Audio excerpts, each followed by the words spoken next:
Okay, so workbench list horizontal scrolling controls whether lists and trees support horizontal scrolling in the workbench. Actually, let me remove that. So this is set to false by default, and what happens if a file name is too long, or a file, or a tree is too long, and you shorten this up, you will have ellipses, and you won't have a horizontal scrolling. If you set this to true, it requires a restart, and then you will have horizontal scrolling.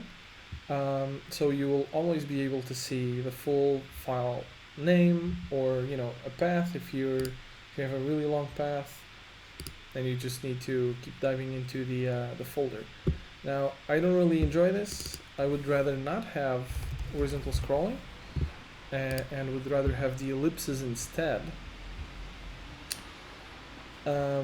It's not very common for me to have to extend the Explorer window more than what I usually. So my metric is I extend this window until it shows the extension icons.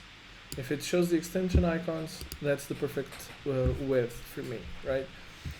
And I never find myself having to needing this option to horizontally scroll on the file tree.